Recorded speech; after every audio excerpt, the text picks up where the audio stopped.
Go ahead. Hey everyone, welcome to another episode of the Good Deeds Note Investing Podcast, Open Mic Night. We are here with the usual suspects. I am your co-host, Gail Anthony Greenberg, here with the lovely and talented Christopher Seveny, looking particularly good coming from his basement. So yes, like I said, I moved up in the world. I'm back into the office, and if we hear pounding on the door, it means my wife is yelling at me to shut up. So I think we should mention your wife thinks this is a hobby, right? Like she doesn't think you have a major note business going. this is a So hobby. So won't it be fun when she finds out what you've been up to all this time? well, she runs like an $800 million portfolio at work. Yeah. So I mean, and Nothing 800, you do is going to impress her. exactly. I mean, even my portfolio at work, it's like, yeah, we've got like a $5 billion real estate portfolio. Is it cash? Well, no, it's in buildings. Well, it's not cash. Yeah. Well, you guys, you need new context. I look like a genius at my house. I was actually just talking about this, and I don't know if our listeners can relate. We were actually talking about the changes that happen when you start to become successful, and people are used to thinking of you one way, and then you're something else. And yeah, it's like it really changes things. I mean, a lot of people resist success because they don't want their relationships to change. But Mhm. I was saying, like, right now, it's pretty secret what I'm doing. Like, they know I'm rehabbing a house in an area we'll all be happy to go vacation in together. But they still don't really know, the depth and breadth of what I'm up to. So it's like, it's going to leak out eventually at my house, too. So, but it's fun. So, It is fun uh, sneaking around. so why don't we just roll right into, we got a lot of questions. We've got people coming in and asking us. So why don't we start hitting on some of those in like typical fashion on an open mic night. We like to cover an abundance of topics. Last week, we started on one topic and went on to partials, which, by the way, I do have to post that video, which I'll post this weekend at that time. But this is really time for, you, the listeners, to interact with us and try and get an understanding or ask questions that you may have that we can hopefully try and answer for you. So, with the first one that came through, Gail, curious what your thoughts on this, but what does your ideal note look like? Hmm. Um, I'm a little different now because I'm in the rental acquisition phase. I could, I probably would have answered this differently a year ago. I would have, said I would love okay, so everybody wants equity, right? Um, so I've had very good success recently in making big gains from selling houses after I get them back. That was a streak that was running for a while. Lately, I've been kind of stuck with houses that I'm having a hard time selling. So, previously, I would have loved, a house that was underwater, so I would definitely end up getting it, whether it was a CFD or a note. Lately, I'm kind of uh, not so sure what it is that I want. I do love Michigan and Indiana. We should probably stop saying that because everyone will just go shopping there. I love Ohio. I like Mississippi too. Um, yeah, so I guess my ideal note would be in one of those three states that I just mentioned. Tennessee is another one that I like a lot. It would be obviously a nice house, uh, wherever it is. Highly resaleable. It would either have a ton of equity if it's a note, or it would be something in an area that I would like to own if it was a CFD. And I guess that's kind of a disorganized way of answering the question, but you probably have a very, very clear set of criteria that Let's see. you can now share. Private water. No, it's interesting. When I was thinking about this, so there's two notes that pop in my head right now that are, kind of ideal, that I'm happy for. And the first one is a deal that I took back the property and I am seller financing it to an investor. And basically, I'm in the deal for X. I'm selling it to her for X plus Y, plus I'm giving her some money to rehab it and then financing it to her over a period of time. I think it's 10 years with like a 5-year balloon. It's an investment loan, so she's not owner occupied. She's going to use it as a rental. We worked out the arrangement, so the cash flow is probably going to be about $150 to $200 a month for her.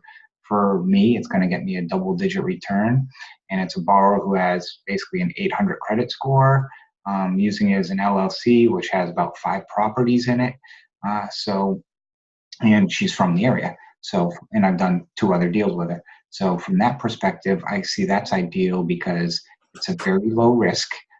It's a property that has lots of equity, and it's, assisting another investor in building their portfolio. And it's a woman who is probably, 5 years younger than me with a family and kids. And she's trying to be like the rest of us entrepreneurs to try and get cash flow for our future and for our kids. Okay, so now that's your exit strategy, though. What did that note look like when you bought it? Actually, it was a CFD that the borrowers were performing, and then they end up getting separated, and basically end up having to take the property back. And this was North Carolina, right? Yep. Yeah. And then the second one is, I've got an asset right now that was a CFD where the borrower was not paying the taxes, and there was like 3 years of taxes behind, which totaled about $6,000. And the reason why this happened was the borrower actually wasn't living in the property. They tried to sell it to another individual, which is a 74-year-old woman who didn't realize it. So when I went to go basically do forfeiture on them because the taxes weren't being paid, I kind of found out the story on this. So I'm in the process now of helping a 74-year-old woman who probably put about $25,000 into the property, added about $50,000 of equity to the property, and getting this put into her name. And I'm going to give her a mortgage and note for her. And she was afraid that because nothing was in her name, that I literally could have, and we talked about this earlier, I could have charged her anything I wanted for the house. But basically I took the balance that was owed and kept it at that payment and so forth, because I don't believe, that equity was hers. And from that standpoint, I call that ideal because it's a win-win where I am helping a borrower, and also in the flip side, it's also making a return. But it's from that perspective, I don't get greedy in those senses. So. Yeah, it seems like you're also illustrating a very good point that ideal notes are more often made than found. Yep. And you took a pretty sketchy situation with a lot of complications to it, and you made your own happy ending, which Yep.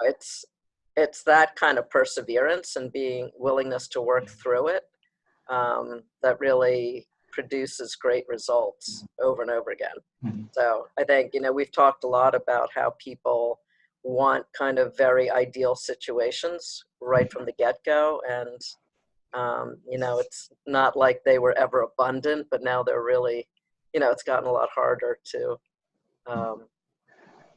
find those. So that's my friend Linda, everybody, who just walked past. Yeah, we're at a conference and she's hooked on the view. We're in Jersey City. We have a great view of New York City all lit up across the river. It's very nice. Linda can't get enough, so she'll be going back and forth for a while. Just don't take any clothing off, Linda. It's not that kind of show. That's Chris. That's Chris's job anyway. He said he gave everything but his clothing, but she's actually on the floor crawling. Oh my Uh, God. so another question came through was, how many offers do you make at a time attempting to get one deal? And I would phrase this as somebody who is getting started. I think from the standpoint of when you get started, how many offers should you make? And I'm curious to your opinion, Gail, on this, because I have my own opinion. Yeah. Well, I know that people are taught to make like 10 offers to get one asset, but this is a situation like know your sellers, because there is a seller that a lot of people buy from who literally you can make an offer immediately and he won't take any other offers. Like as long as you're the first one to make an offer, you're going to have a chance to bid, counter, rebid until one of you gives up or you buy it. So when you have a situation like that, you don't need to make a lot of offers. You just need to make really fast offers. There are other note sellers, and I guess this is more typical, who will give a deadline of a week or whatever to make a bid, and then we'll gather in all the bids and then we'll award it. In a case like that, I think it's far less likely that you would get a note. I personally, from some sellers, have never gotten a note. I guess I'm too much of a cheapskate from them. But yeah, I don't think you should make tons and tons of offers with the first seller that I was talking about, because it just ties things up. He's really good about kind of putting things in reserve once you make an offer. So it's really unfair to other people to make a ton of offers on a tape. Of course, if you're like Chris and me, you just buy the whole tape and then everyone else is disappointed. But so I guess that's all I have to say on that, Chris. So Take it I'll away. say two things. One is, yes, Gail is a cheapskate because she actually bid on some assets that I ended up buying, so I knew what her bid was. So yes, she does bid cheaply. Okay, we bought them for about that price. So yes, you're right. I shouldn't have expected to get that price for a handful, but so hey, you gotta try. my comment on this is, I think I agree with Gail. I wouldn't be putting in like 10 or 15 offers if you're looking to get one. I would say put in like 3 or 4 offers.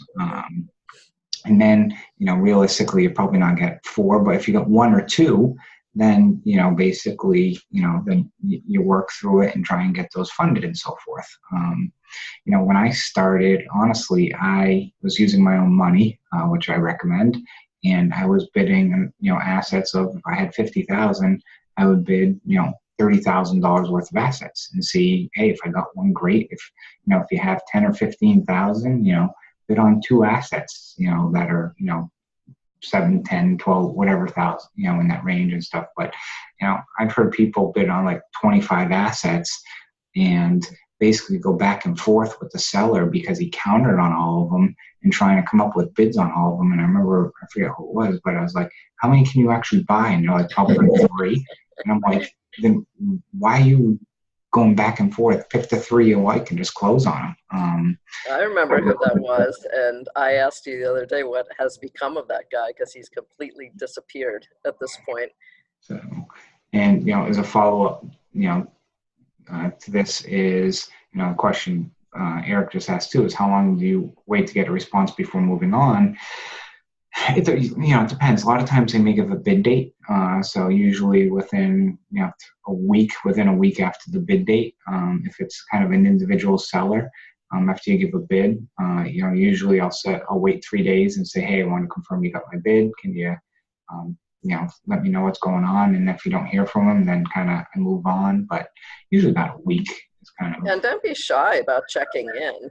Don't harass them. But it's fine if you haven't heard, in 5 business days, to just send an email saying, hey, just checking in to find out, when you might be letting us know. Yeah, yeah, about don't things. harass them every single day, and when it comes the day to fund the deal, just disappear. Yeah, we don't like that. That's Uh, not cool. so that doesn't happen though. No. Okay. Um, so hopefully that answers your question. But yeah, I mean, I would put in 3 to 5, 5 max. And it also depends on the seller too. If it's somebody, like if I put out a tape of assets and you came to me and said, "Hey, I want to bid on these 5, but I could probably only pull the trigger on 2." Then I'd be like, okay, I'd look at the 2 that look the most realistic for you. I've had people do that where I had 10 assets for sale and someone says, "Hey, I want to bid on these 5, but I really can only bid 2." Hmm. I prefer somebody do that versus I've had people bid on 7 and then I'm like, okay, I'm going to accept these 5 and here's a counter on these other 2. And they come back and say, well, I can't buy those 5. And it's like, you know, kind of. Yeah, I think sellers like to know the buyers better. Like, when you feel like you're in this big, giant crowd of people that are all just trying to get something. And the reality is that although these tapes get circulated to thousands of people, there are really only a handful that buy, and there are a really tiny group that buy regularly and buy, any anything over a few at a time. And if you're serious about being in this business and wanting to have better deal flow, like, you should really kind of get to know the sellers a little bit and let them know what you're trying to do, what your level is. Like, Chris is and I, obviously, we're selling a lot, and we're very happy to meet someone who's just starting out who would like some guidance and wants us to know what their goals are, and it helps us really understand. Like, there could be times when we get things, and if we know that you're looking in a particular state or you like a particular kind of asset, we would even let you know first about something before we put it up somewhere. And I actually think, maybe the person who asked the question, put an offer in on something on paper stack that I had, and they put the reason for where they came up with the number and stuff. And, actually it was a legitimate, made sense offer. And the only downside to it was somebody else had already jumped in and bid on it and had it under agreement and stuff. But I was basically like, yes, you have like the right mindset and you're in the ballpark. On it. So if you kind of use that formula that you use, because it was a performing asset across, the platform, which I think you mentioned he learned from our podcast. So from that, but that's the other thing too with sellers is, just don't be silent and only communicate when you bid. Get to know them. Certain sellers who we buy a lot from, we could be sitting next to him in the airport and I wouldn't even know it because he likes to keep himself seclusive. But Yeah. I just let them know what it is you're looking for. Like Gail said, what it is you want to buy, and people, can all of a sudden have something and be like, oh yeah, this person was looking for something in that area. Let me shoot it to him first. So Yeah. And you can also even ask them what kind of bids they're looking for, yeah, and just find out if you're in the ballpark at all. Um, they won't always tell you, but lots of times people who are brokering, mhm, there's a minimum that they want, and they hope to get more, but they'll tell you lots of times what the mhm. minimum has to be.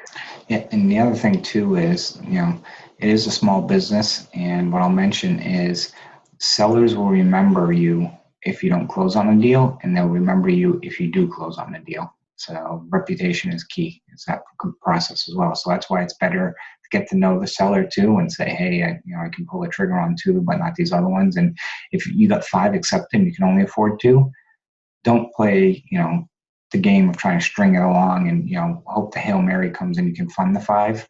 Go back to the seller and say, hey, look, I can only take 2, Yeah, so. like every other relationship, honesty Mhm. and being forthright goes a long way.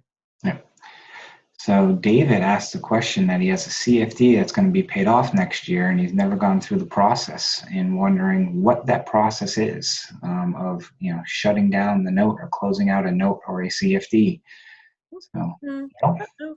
So, first of all, read the land contract and see what it says, like how the transfer will be done.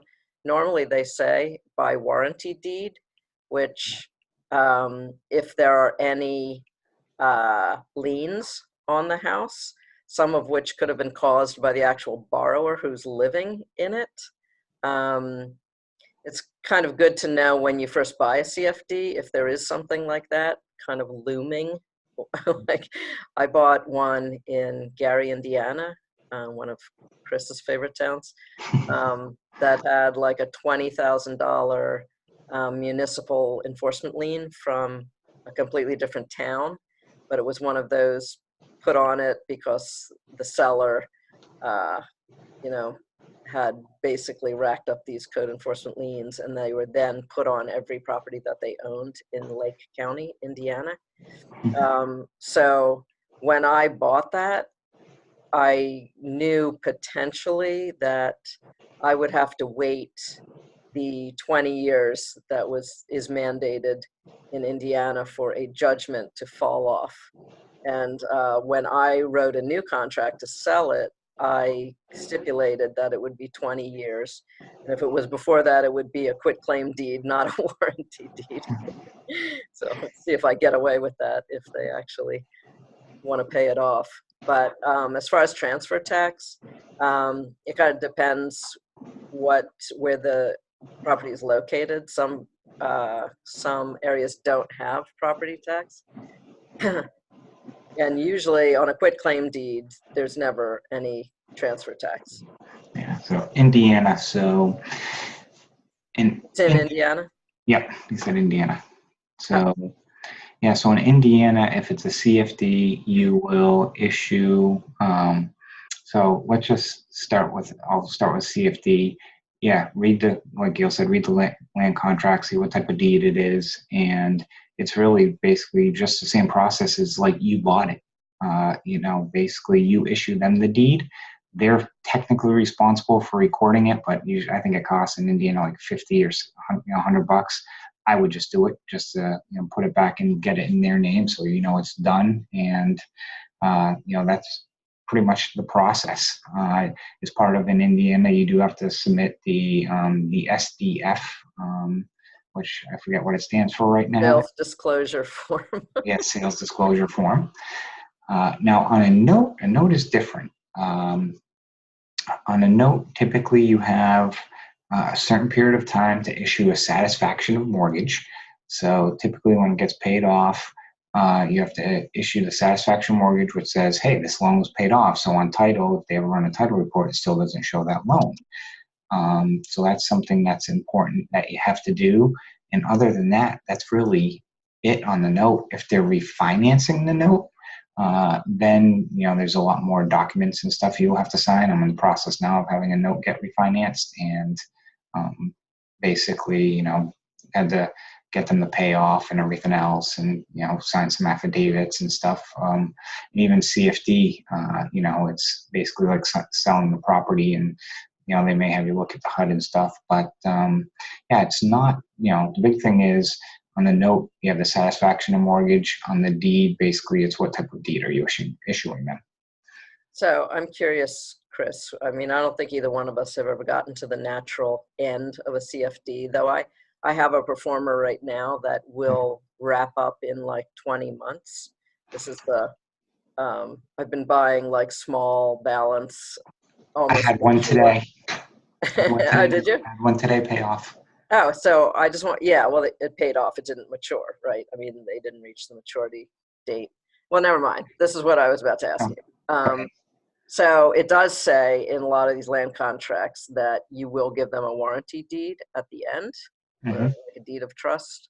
So what do you do if the current borrower, say, has, liens on there or judgments that would actually prevent you from giving a warranty deed, but it's their fault, not yours? Well, there's two things, because technically they're in default of the land contract. So you could either, If they you allow could, liens. Yep. Yeah, you're not allowed because they're supposed to keep the property maintained and not have any liens or judgments against them or the property while they're responsible for it. If it's something because of you, then you have to take care of it. It's something that was caused by them, then you could do one of two things. You could, um, basically as part of the closing process, have them pay off those items. You could have them, just quit claim deed it to them as well. Is that is part of it? It's, if it was me, I would probably work out a deal where I would quit claim deed it, or do a special warranty deed with a. And typically, I think there's special warranty deeds, not warranty, but you have to check. If you did a special warranty deed with a rider, excluding certain items within it, from that standpoint. That's really a good question for, I'd say like a Franco, when we have Franco back on again, or somebody like that. I think that would be, or actually Brian Gallagher when we have Brian on. There you go. Cool.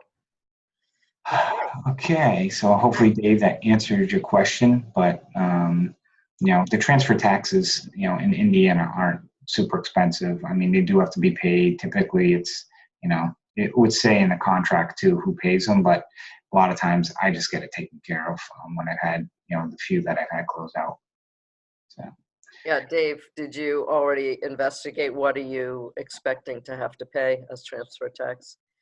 Should it come to that, we will let him answer in his good time. I'll wait for him to answer. Sylvie asked, why do you think we're having a hard time selling? Market changes? And then asked me a separate question I'll get to a second. But I actually don't. David is having cat problems. Yeah, Dave has a feline problem. But I'm not, I don't think there's a hard time selling assets. It's a process of selling things, and I do think there's a lot of people who window shop in this industry and aren't buying, or it goes back to that first question, looking for the ideal deal. And part of the challenge I think people need to realize is, a lot of people talk about returns and so forth on a lot of these deals, and people talking about, okay, essentially a lot of people look at an ideal deal of, I want a $200,000 house where they owe $50,000 on it. They have a 700 credit score. Oh, and I want to get it at a 12 to 14% return. Well, that's not going to happen. That's an ideal deal. It's ideal, but it's not reality. Your return is based off of risk, and the lower the risk involved, the lower returns. And on deals like that, you're going to probably be at 8 to 10%, which you could also get on a partial and things like that. But I think people are still thinking, oh, I want to get 18% on a performing CFD, and it's not there. When you're buying one or two assets, if you bought 10, maybe you could, you can get in that range. But buying one-offs or one or two assets, you're going to be in, probably 11 to 14, 15% on, depending on the asset type. Okay, so that was informative, but actually what Sylvia was really asking is why I'm having trouble selling houses that I have gotten back. Sylvia, this is just a unique situation. Like, I have one has a massive foundation problem. One's in Mississippi. I have another one in Georgia that I got when I was much less experienced, and we had an out-of-town realtor who looked at it, and it turned out that he didn't know the neighborhood very well, and it turns out to be like a pretty scary neighborhood. And plus the house took a really long time as a CFD, a forfeiture in Georgia. It took over a year to get the house back. And that whole time, there was some damage to the roof, and there's, water damage on the inside now. And there's a lot of, the house just in bad shape. Like, I've had houses in bad shape that have sold very well, but it was, a situation where inventory was very low in the neighborhood, so I was able to get, I didn't have to do much of anything other than just put everything in a dumpster, clean it out. But there's not really any way to predict that, and with the time difference, like from when you buy something to when you, first of all, you don't know that you're going to end up trying to sell it, and then by the time you actually have it available to sell, there's just no way to know that it's going to be a good market for you when you are ready. No. It does. Her other question is if I make them personally sign a personal guarantee if I'm financing it to an LLC. Yes, I do have a personal guarantee clause as well that they do sign. So. Yes, why should they be any different? Like, we have to sign them, right, for Yep. things? So. Roger, is it unrealistic to hope to find decent deals on Texas notes? I have a friend who only wants to buy in Texas. Well, I guess the question is, what do you consider a decent deal? And, is it performing or non-performing deals you're looking for? I've got 6 assets right now I'm going to be selling in Texas that are performing notes. And just questions of what is, your vision for reality. What are you looking for, Roger? What kind of yield if it's a performer? And if you want a non-performer, what features are you looking for?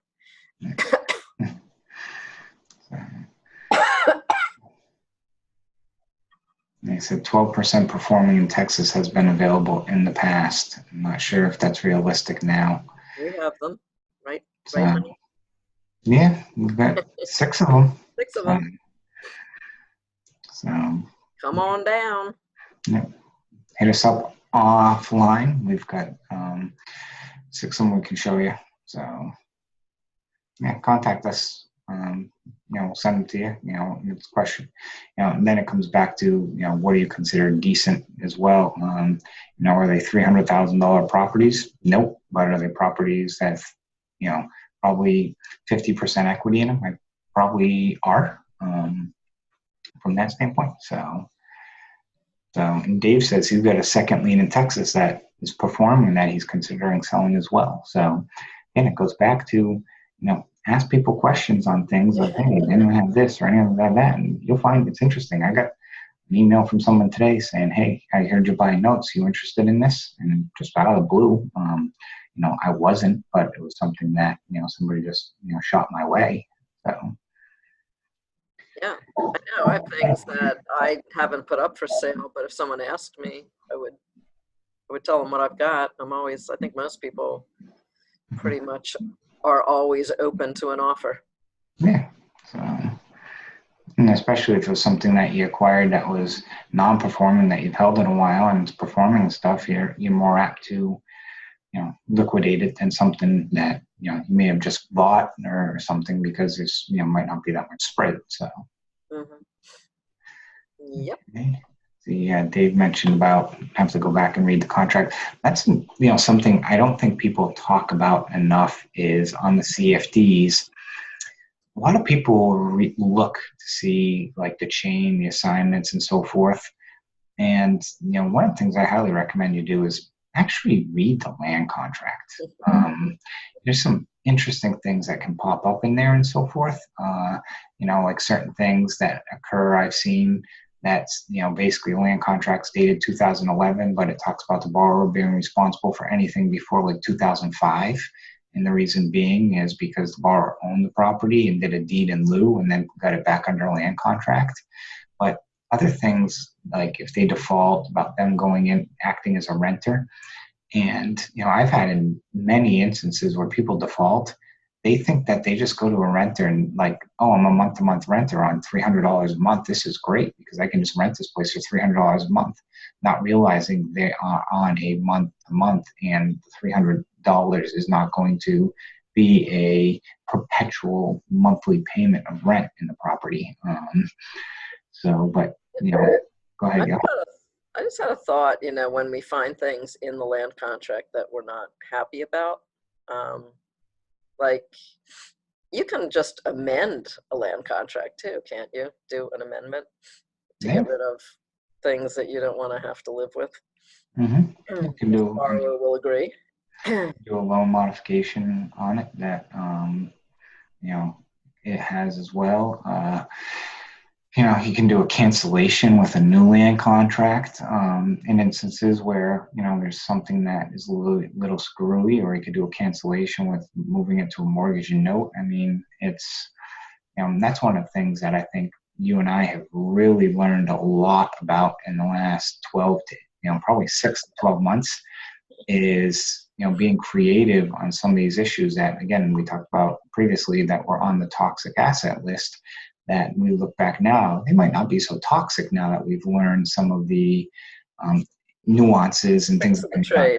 Yeah. Yeah, I know. Well, again, talk about ideal deals being made, not found. Yeah. There were a lot of things that we would have completely avoided before. A few categories of them, like collateral issues. Mm-hmm. Um, a lot of them can be corrected. And then as far as like contract issues, like I remember one of the things that we were talking about early on was loans that have payments that are too small, that you can't really, make any money by the time you pay the servicing cost and everything. It just doesn't work. The numbers don't work. And you've pitched borrowers on just shortening their contracts and, upping their payments. Because sometimes, people are on these things for 10 years. The payment that they could afford when they started was like very low, but now, some people, their incomes have gone up and they would actually welcome the opportunity to be done quicker with pay less interest. So there's an awful lot that you can do. We've concentrated on rehabbing houses, but rehabbing loans, I think, is really, in terms of the paperwork and the terms and different things, like that's a sort of a big unexplored area where there is so much potential to turn bad deals into good ones. Mm-hmm. So, Yeah, I've had one recently. The borrower's payment was like $95 a month, and it was like going on forever. And so I reached out to him and said, "Hey, look, can you afford more?" They said yes, and I said, approximately what? They said, "We'll probably spend 200." And I said, "Well, if you do 200, I'll knock your interest rate down by a point. So it'll go from, I think it was at 10 down to 9. And by you doing this, I showed them the calculation of they're going to save like $3,000. But for me, on the flip side, also the revenue that was coming in, and if I wanted to turn around and flip this thing or just hold it, the yield basically, like almost doubled as well, just because of money that was coming in. Instead of having 35% of it going to servicing costs, it was like 15%. So it makes a big difference if you can do that as well. right. So Kent is asking for some more examples of things we've learned to overcome that we thought were impossible on the toxic asset list. Mm-hmm. So I'll start with the caveat of typically it's when they're performing. The assets or the borrower is making payments. In a lot of instances, if you're missing an assignment of land contract, if you're missing an allonge in most states, it's not a big deal. But if you're missing like an assignment, or there was something within the land contract that it was signed before the person had the deed and so forth. Um, an example you can do is if the person is behind, offer them a modification, or offer them, instead of modification, do the cancellation of land contract and give them a brand new one. So when you cancel that land contract, any issues that were with it also go away, especially, if it's not recorded. If it's recorded, that's a little different animal. So that's something you have to look at. So if it's an unrecorded land contract and there's a potential issue with it, basically getting that borrower and offering the borrower something in return for it. The reality of it is the essence of the deal hasn't changed. I mean, they wanted a house at a certain price and they're paying, and that's what you're still giving them, but you're just basically cleaning up the documents. That also helps them later on, because if there's not an assignment that's missing, and something issues, can you technically, and it's recorded, how are they going to get a deed at the end of the day? Gail and I were looking at some assets the other day, doing due diligence, that unfortunately the land contracts have been sold 3 or 4 times, but one of the deeds never got recorded, and it's still in the name of an entity that no longer exists. They went bankrupt because the fund was running a Ponzi scheme and there's no more receivership. So this poor borrower, I don't know what they're going to do once they pay this thing off, because how are they going to get a deed? Because the company that had it, they probably have to sue or do a quiet title or something, but that's a mess. So a lot of times if things aren't recorded, so that's kind of the caveat that I'd say. And, I've had this missing assignment of land contract and it wasn't recorded. You go back to the borrower and work out the deal and say, hey, look, we're trying to clean up all the paperwork. And, one of the things I've done is offer them to put them on a mortgage and note. You've been paying the last 5 years. Let's just get rid of this land contract, give you the equity in the property you've been paying on the deal. I'll give you the mortgage and note. And especially if borrowers had given it up as a deed in lieu, at a point in time, they've been there for a long time. Of course, they want the title back, and they'll be doing backflips to more than likely to get that taken care of. Right. But in the past, yes, we did put stuff like that on the toxic asset list. Yeah, and we just bought a pool. We are putting up for sale. They're all performers. We're putting up for sale the ones that have good paperwork. But the phase 2 is that we are simultaneously, working out the paperwork issues on other ones so that they're in really good shape when we put them up for sale. And some of them cannot be cured, like in a conventional way. And we have contracts for deed that we will be converting to mortgage and notes. And Chris found out, very exciting news. We don't even really have to put people through like a borrower qualification process. Like we can do a light version. Is that what the? It's a light, because you're not changing the payment, you're not changing any of the terms. It's really just a transfer, and these were originated before the ability to repay came out. So from that perspective, it's more of a simple transfer versus having to go through the full-blown MLO process. And that's what our MLO has told us.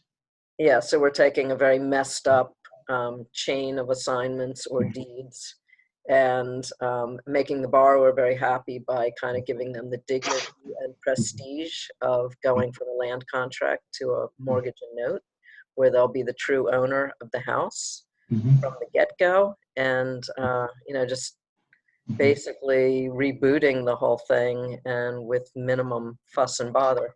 So that's a great example. And you buy those notes from sellers, they are aware that there are paperwork issues, so they're already, it's like finding mold in a house that you want to buy to flip.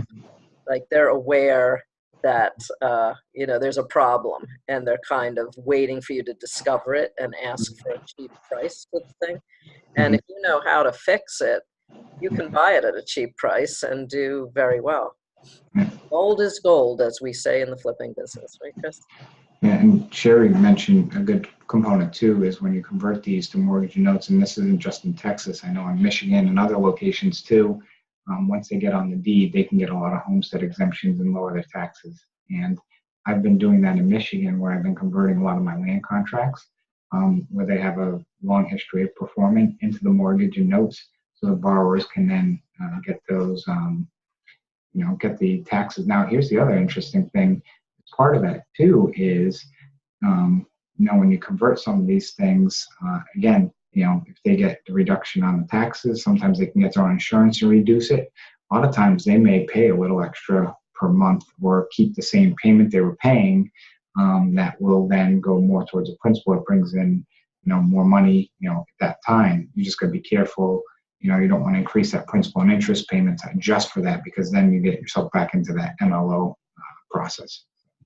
Yeah, I just want to say also that there apparently in Michigan is a statewide requirement that I had never even heard of until just recently. I got a letter from Oakland County, which is where Pontiac, Michigan is, and in apparently all of Michigan, though no one's ever pressed the issue, you have to have the owner of the house has to either have a homestead exemption because they're occupying the house, or they have to have like a rental.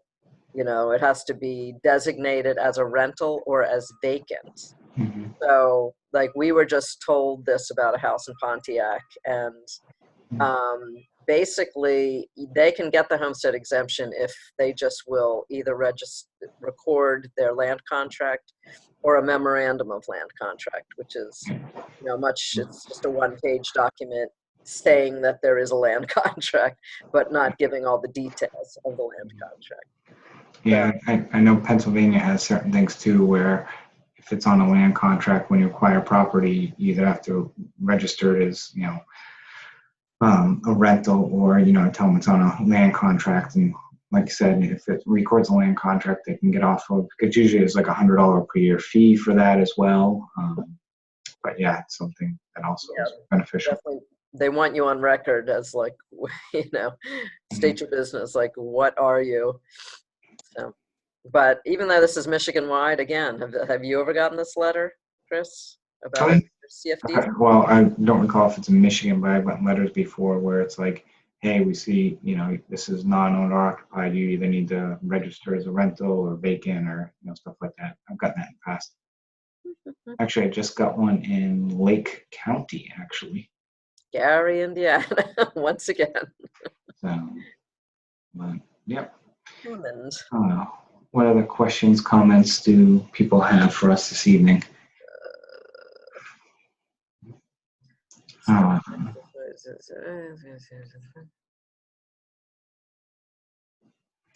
Let's see. Did you buy these first at low price and try and reach out to borrow to try and convert the loan that's missing? Could be a problem. The one where the lender doesn't exist, that is an incurable problem. That is, I'm going to say, that's like the only truly incurable problem we've seen, right? Yeah, and we did not buy those. Just to be clear. So we tossed those back because the reality of the seller couldn't sell them to us because technically the contract says he has to transfer proper title to us. He can't transfer title to us. But if there's issues, could be a problem if the borrower decided to take it to court and challenge the loan.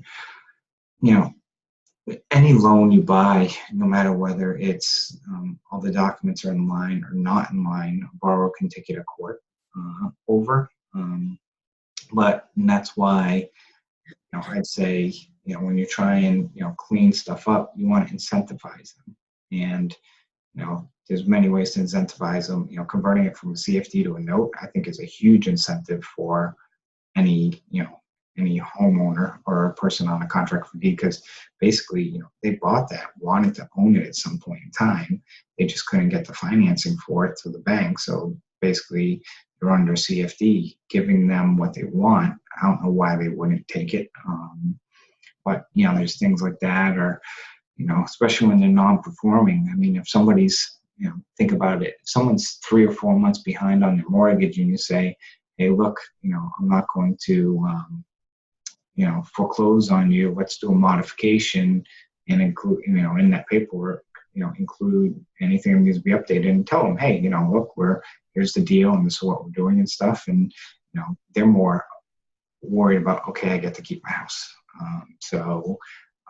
In a lot of those things that you do clean up, it's not anything that negatively affects them.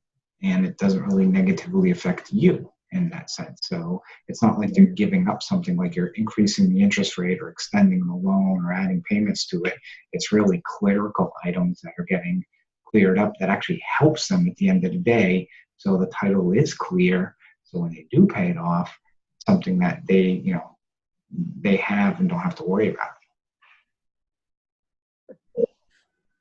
Thoughts, Bill?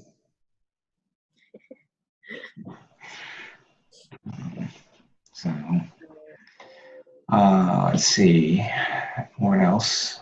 But yeah, back to that original question, Sylvia. On the stuff that was toxic, we did not, we tossed those. Those are the ones we tossed back. And there was also some, for example, that, the seller had, I don't know, few 100,000 liens in our Cook County. Cook County. That just didn't make sense. So stuff like that we tossed back. But the rest of the stuff, if it was missing in a launch, that's really not a big deal unless you were to foreclose and actually go after them for, a deficiency judgment. So, in most states, your attorney will tell you don't even bother doing the launches on CFDs because it just confuses the issue. Yeah. So I thought you could take the toxic asset list and do a screen share of it and just go through it and see which ones we still consider radioactive. Yeah, that could be by today. That could be an episode. Just go through the toxic asset list and actually show people why we put them on the list, to educate people. So I think that would be a good kind of collateral review because I think a lot of people put on the safety gloves. Yeah. So see, look at that. Great idea. Love to see this. So I love the instant feedback. Thank you, David. Trust me, David. Maybe his cat typed that, though. We have to think that's possible. What other questions do we have for people before we get close to wrapping up, as we're coming up on about an hour? So I actually have to go at 9:30. So because it's sleepy time here in Jersey City. Any last second questions, comments? I think they all just want to see the toxic asset list at this point.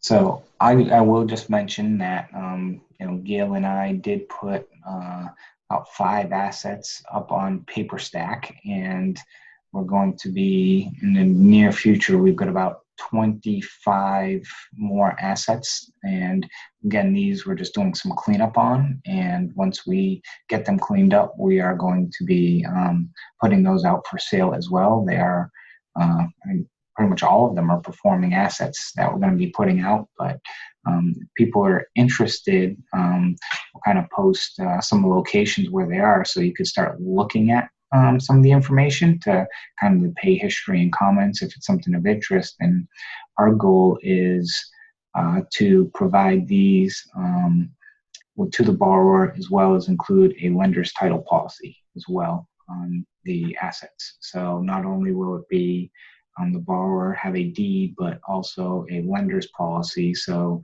that first position note is got insurance on it as well. Yeah. Hey, guess what, Roger? That's an ideal loan in a box. Yeah. So, okay. Well, no more questions. Then again, I'd like to thank everyone for joining us tonight. If there are future episodes or things you'd like us to cover, please let us know or post it in the Notes and Bolts Good Deeds Note Investing Podcast Facebook group. Be happy to take any questions or comments there. And I think in the past, a lot of things that have come up, we've kind of wrapped those into episodes to try and provide useful information for people. And that's our goal, is to just kind of talk about what we've got going on, share our stories, but also kind of hit on the hot topics that you guys are concerned with, or things that you want some answers on. So with that said, Gail, anything else you'd like to mention?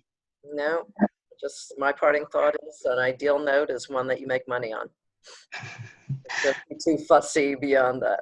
So, well, again, thank you everyone for joining us tonight. And as always, go out and do some good deeds.